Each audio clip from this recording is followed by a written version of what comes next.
नमस्कार। मैं हूं संजीव श्रीवास्तव। आप देख रहे हैं 4 PM न्यूज।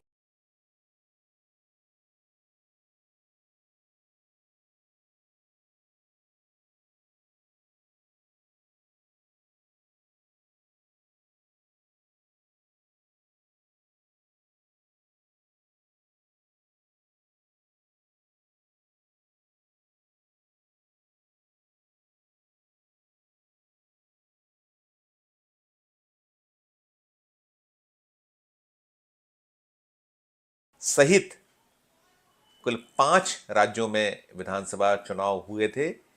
इन चुनावों में 3 राज्य मध्य प्रदेश, राजस्थान और छत्तीसगढ़ में बीजेपी ने सरकार बनाई है। तेलंगाना में कांग्रेस की सरकार बनी है, जबकि मिजोरम में अन्य दल की सरकार आई है। मध्य प्रदेश, छत्तीसगढ़ और राजस्थान तीनों ही राज्यों में चुनाव के नतीजे, विधानसभा चुनाव के नतीजे आए थे। उसके बाद से ही कांग्रेस लगातार अनेक आरोप लगा रही है, और मध्य प्रदेश तो पूरी विधानसभा चुनाव के दौरान सुर्खियों में रहा। चुनाव के पहले जो प्रचार शुरू होने या चुनाव का कार्यक्रम घोषित होने के पहले से पार्टियों के जो अपने आकलन थे, अंदरूनी जो उनके सर्वे थे, उसमें यह निकल कर आ रहा था कि मध्य प्रदेश में इस बार भारतीय जनता पार्टी मुश्किल में होने वाली है, कठिनाई में है, और यहां कांग्रेस की सरकार बनने की पूर्ण संभावना है। जो ओपिनियन पोल भी आए थे, ओपिनियन पोल में भी कांग्रेस की बढ़त बताई गई थी, उसे आगे बताया गया था।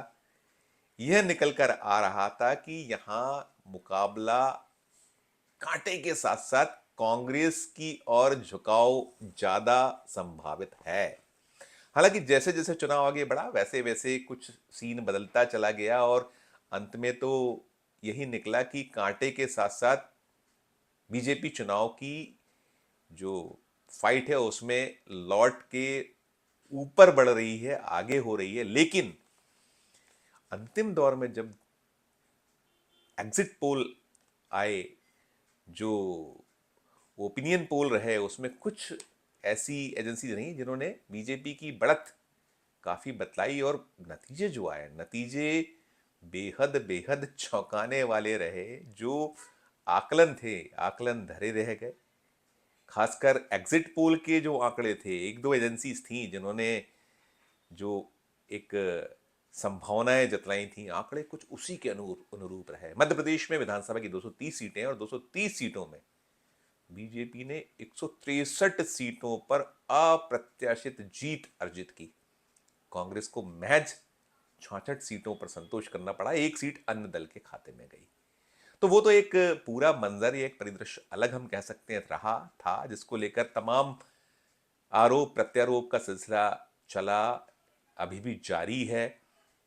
कांग्रेस ने ईवीएम को कटघरे में खड़ा किया हुआ है, उसके अपने आरोप। और आपको ध्यान होगा, मध्य प्रदेश में कुछ ईवीएम से जुड़ी जो मशीनों को लेकर आरोप लगाए, उसमें कहीं मशीनों का कब्रिस्तान के निकट मिल जाना, या ईवीएम का पूरे पूरे दिन चलने के बाद और वोटिंग के वक्त 90% वोटिंग खत्म होने के बाद या काउंटिंग के वक्त 90% के आसपास उसका चार्ज मिलना। तमाम ऐसे आरोप, तमाम ऐसे आशंकाएं रहीं जिनको लेकर कांग्रेस आरोप लगाती रही। इधर चाहे वो चुनाव आयोग हो या सत्तारूढ़ दल बीजेपी हो, सभी ने सिरे से खारिज किया कि ईवीएम में धांधली, ईवीएम को मैनेज करने के आरोप निराधार हैं। सिरे से खारिज किया गया। यही कहा गया कि हार के बाद कांग्रेस मिथ्या आरोप लगा रही है, गलत आरोप लगा रही है। वो अपनी जगह है, वो सब चीजें चलती रही, हो रहा है, और ये मामला अभी कोर्ट में भी है। इस पूरे मसले को कम से कम मध्य प्रदेश और कुछ और जो राज्यों में जहां चुनाव थे उनसे जुड़ी चुनावी गड़बड़ियों को लेकर कुछ चुनाव याचिकाएं, या जो एक जनहित याचिका है, या एक स्वयं आगे होकर आवेदन लगे हुए हैं सुप्रीम कोर्ट में। कुछ वकील इस लड़ाई को लड़ रहे हैं। कांग्रेस या अब उसका जो गठबंधन बना है, इंडिया का जो अलायंस है, वो अपने स्तर पर इस मसले को रेज कर रहा है। तमाम आरोप प्रत्यारोप का दौर चल रहा है। इन आरोप प्रत्यारोप के दौर के बीच मध्य प्रदेश में वोटर लिस्ट से जुड़े आंकड़ों जो हैं, आंकड़े जो ताजा आंकड़े हैं, इनको लेकर फिर आरोप प्रत्यारोप का दौर शुरू हुआ है। कांग्रेस तो ताजा आंकड़ों के बाद सीधे सीधे यही आरोप लगा रही है कि हमने विधानसभा चुनाव के दौरान भी इस मसले को पूरी ताकत से, शिद्दत से उठाया था। कहा था कि वोटर लिस्ट में गड़बड़ियां हैं, फर्जी नाम जोड़े गए हैं, धांधलियां हो रही हैं, लेकिन ध्यान नहीं दिया गया। और अब हमारा जो आरोप था वो पुख्ता हो गया है। ताजा जो आंकड़े आए हैं, एक 6 जनवरी को मध्य प्रदेश के मुख्य निर्वाचन पदाधिकारी कार्यालय ने वोटर लिस्ट का ताजा अपडेट दिया है। उस ताजा अपडेट का जो आंकड़ा है, 5,59,58,370 वोटर संख्या एमपी सीईओ, जो चुनाव आयोग की इकाई है मध्य प्रदेश की, उसने बताया है। यही आंकड़ा जब 4 अक्टूबर को फाइनल लिस्ट मध्य प्रदेश विधानसभा चुनावों के लिए सीईओ ऑफिस ने जारी की थी, 4 अक्टूबर 2023 को फाइनल लिस्ट मध्य प्रदेश के मुख्य निर्वाचन पदाधिकारी कार्यालय की ओर से आई थी मध्य प्रदेश विधानसभा चुनावों के लिए। तो उस समय मतदाताओं का आंकड़ा दिया गया था 5,60,60,925। तो यदि हम 4 अक्टूबर 2023 और 6 जनवरी 2024 दोनों जो वोटर लिस्ट के आंकड़े हैं, एमपी सीईओ मुख्य निर्वाचन पदाधिकारी कार्यालय मध्य प्रदेश के, इस मान से 1 लाख वोटर कम हो गए हैं। 1 लाख वोटर कम हो गए हैं। इसके बाद कांग्रेस को अवसर मिल गया। कांग्रेस आरोप लगा रही है, कांग्रेस बवाल मचा रही है। कांग्रेस ने तमाम आरोप लगाए हैं। मध्य प्रदेश कांग्रेस कमेटी के जो चुनाव कार्य प्रभारी हैं जेपी धनोपिया, उन्होंने तो बहुत साफ साफ शब्दों में कहा है कि धांधलियों के चलते ही मध्य प्रदेश का विधानसभा का चुनाव बीजेपी जीतने में कामयाब रही, और अब वो जो उनके आरोप थे प्रमाणित होते नजर आ रहे हैं। और इस मामले पर उन्होंने भारत सरकार से भी शिकायत की है। जो भारत सरकार का निर्वाचन कार्यालय, उससे शिकायत की है। साथ साथ मध्य प्रदेश के मुख्य निर्वाचन पदाधिकारी कार्यालय को भी अपनी आपत्ति दर्ज कराई है। उधर मध्य प्रदेश के मुख्य निर्वाचन पदाधिकारी अनुपम राजन ने मीडिया से बातचीत में कहा है कि नाम काटने के आवेदन आए हैं। जो आवेदन प्राप्त हुए हैं उनके मुताबिक सूची से नाम काटे गए हैं। कुछ मृत्यु हुई है लोगों की, वो नाम काटे गए हैं।